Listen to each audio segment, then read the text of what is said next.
Hello friends, series food ల్యాబ్కి స్వాగతం. నేను మీ శిరీష. ఇవాళ సిరీస్ ఫుడ్ ల్యాబ్లో ఒక బలవర్ధకమైన ఆహారం గురించి తెలుసుకుందాం. అదే రాగి ముద్ద.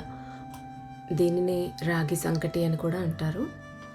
మన పూర్వీకులంతా కూడా ఈ రాగి ముద్దను తిని ఎంతో బలంగా ఉండేవాళ్ళు. అంతటి బలాన్ని మనం కూడా పొందాలి అంటే ఖచ్చితంగా మన డయట్లో ఈ రాగి ముద్దని ఇంక్లూడ్ చేసుకోవాల్సిందే. వారానికి ఒక్కసారైనా ఈ రాగి ముద్ద తినాల్సిందే. అదీ కాక అందరూ రాగి ముద్ద అన్నం కూడా వేసి చేస్తారు. ఇక్కడ నేను అన్నం అనేదే ఉపయోగించకుండా రాగి ముద్దను తయారు చేసేది చూపిస్తూ ఉన్నాను. కాబట్టి ఈవెన్ డయాబెటిక్స్ కూడా హాయిగా ఈ రాగి ముద్దని తినవచ్చు. దీనితో పాటు కాంబినేషన్గా ఒక పల్లీ చట్నీ చూపించబోతున్నాను. దాన్ని పల్లీ చారు అని కూడా అనొచ్చేమో మేబీ. కానీ ఈ రాగి ముద్దకి చాలా పర్ఫెక్ట్ కాంబినేషన్ సరిపోతుంది. అది కాకపోయినా కూడా రాగి ముద్దకి పప్పు కానీ, సాంబార్ కానీ, ఏదైనా మసాలా చారు కానీ కూడా బాగుంటుంది. ఇక ఇంత మంచి ఫుడ్ ఎలా తయారు చేయాలో చూసేద్దామా? రాగి ముద్దకు మరియు పల్లీ చట్నీకి కూడా కావాల్సినటువంటి ఇంగ్రీడియంట్స్ చూద్దాం. దీనికోసం ఒక నాన్ స్టిక్ ప్యాన్ అయితే ఈజీగా ఉంటుంది అతుక్కోకుండా. అండ్ అడుగు మందంగా ఉన్న ఏదైనా ఒక గిన్నెని తీసుకుని అందులో 2 గ్లాసుల నీళ్లు పోసుకోవాలి. కానీ ఒక పావు గ్లాస్ వాటర్ మిగిలిచ్చి 1.25 గ్లాస్ వాటర్ తీసుకుంటున్నాము. ఈ వాటర్లో 1/4 టీ స్పూన్ సాల్ట్ వేసి ఆ నీళ్ళని బాయిల్ చేసుకోవాలి. వాటర్ కాగేలోపుగా మనం పక్కన తీసి పెట్టుకున్నటువంటి పావు గ్లాస్ వాటర్ని ఒక కప్పులోకి తీసుకుని అందులోంచి 2 పెద్ద స్పూన్ల రాగి పిండి తీసుకుని బాగా ఉండలు లేకుండా చక్కగా కలుపుకోవాలి.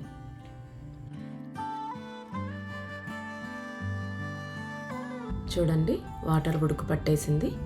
ఈ వాటర్లోకి 1 టీ స్పూన్ నెయ్యి వేసుకోవాలి. నెయ్యి వేసుకుంటే టేస్ట్ చాలా బాగుంటుంది. ఒకవేళ వెయిట్ కాన్షియస్ ఉంటే వేసుకోకపోయినా పర్వాలేదు. ఈ వాటర్లోకి మనం కలిపి పెట్టుకున్న రాగిపిండి మిశ్రమాన్ని వేసి ఉండలు లేకుండా చక్కగా కలపాలి. ఇది ఎందుకు వేస్తామంటే రాగి ముద్ద ఉండలు కట్టకుండా రావటం కోసం. ఇది కాస్త చిక్కబడి గంజిలా అవుతుంది. ఆ సమయంలో మంటని పూర్తిగా తగ్గించి మిగిలిన రాగి పిండిని కూడా వేసుకోవాలి. వేసి మధ్యలో నుంచి ఇలాగా కలుపుతూ ఉన్నప్పుడు ఉండలు లేకుండా చక్కగా కలుస్తుంది. ఇలా ప్రెస్ చేస్తూ కలుపుతూ ఉండాలి. దగ్గర పడిన తర్వాత నీట్గా అంతా స్ప్రెడ్ చేసి మూత పెట్టి మీకు ఏదైతే చాలా చిన్న స్టవ్, చాలా తక్కువ మంట వస్తుందో ఆ స్టవ్ మీద 5 నిమిషాలు అలాగే ఉంచేయాలి. మధ్య మధ్యలో మాత్రం కలుపుతూ ఉండాలి, చూసుకుంటూ ఉండాలి మాడిపోకుండా. ఆలోపు చట్నీ ఎలా ప్రిపేర్ చేసుకోవాలో చూద్దాం. ఒక ప్యాన్ తీసుకుని 1 టేబుల్ స్పూన్ ఆయిల్ వేసుకోవాలి. అందులో 7 నుంచి 8 మీ కారానికి తగ్గట్టుగా పచ్చిమిరపకాయలను వేసి వేపి పక్కన ఉంచుకోవాలి. తర్వాత అదే ఆయిల్లో 1/2 టీ స్పూన్ జీలకర్ర, 1/2 టీ స్పూన్ ఆవాలు వేసుకుని ఒక 2 to 3 రెడ్ చిల్లీస్ కూడా పీసెస్ చేసుకుని వేసి వేయించుకోవాలి. అందులో ఒక మీడియం ఆనియన్ని పలుచగా పొడవుగా స్లైసెస్ కోసుకుని ఆయిల్లో వేసుకుని లైట్గా కలర్ చేంజ్ అయ్యే వరకు ఫ్రై చేసుకోవాలి.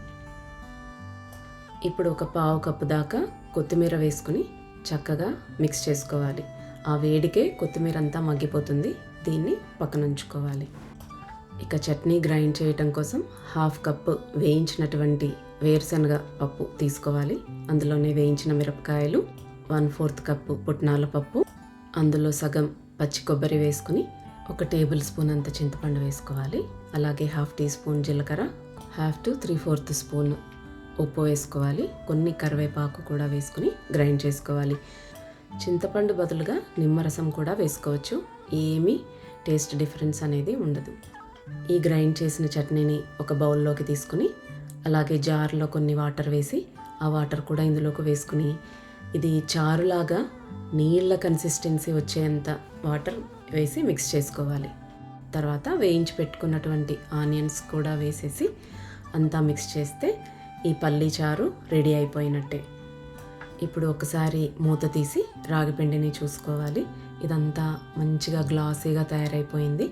కావాలంటే ఈ స్టేజ్లో మళ్ళీ ఒక చిన్న టీ స్పూన్ నెయ్యి వేసుకొని అంతా కూడా అప్లై చేసి నీట్గా మిక్స్ చేసేసుకొని స్టవ్ ఆఫ్ చేసి అంతా చక్కగా మళ్ళీ ఒక్కసారి కలిపి స్ప్రెడ్ చేసి పక్కన ఒక 10 మినిట్స్ అలాగే ఉంచాలి.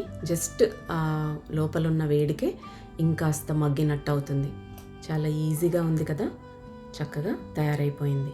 ఇప్పుడు రాగి ముద్ద చేయటం కోసం ఒక ప్లేట్కి నెయ్యి అప్లై చేసుకుని ఆ ప్లేట్లో కొంచెం తయారు చేసుకున్న మిశ్రమాన్ని తీసుకుని ఒక్కసారి వాటర్లో చెయ్యి అద్దుకోవాలి. మనం 10 మినిట్స్ పక్కన పెట్టినా కూడా కాస్త వేడిగానే ఉంటుంది కాబట్టి వాటర్లో చెయ్యి అద్దుకుని ఆ నెయ్యి అంతా కూడా రాగి పిండికి అంటుకునేలాగా రోల్ చేసి తర్వాత చేతిలో ఇలా ఒక 2 నిమిషాలు చేసినట్టయితే చక్కగా బాల్ లాగా తయారవుతుంది. అంతేనండి, రాగి ముద్ద రెడీ అయిపోయింది.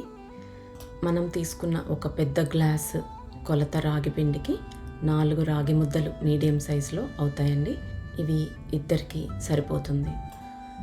ఈ రాగి ముద్ద మీద చేసిన పల్లి చారు పోసుకొని అద్దుకొని తిన్నట్టయితే చాలా బాగుంటుంది.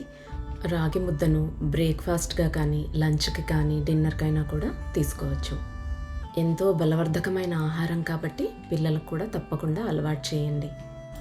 ఈ హెల్తీ రెసిపీని తప్పకుండా ట్రై చేసి ఎలా వచ్చిందో కామెంట్స్లో తెలియజేయండి.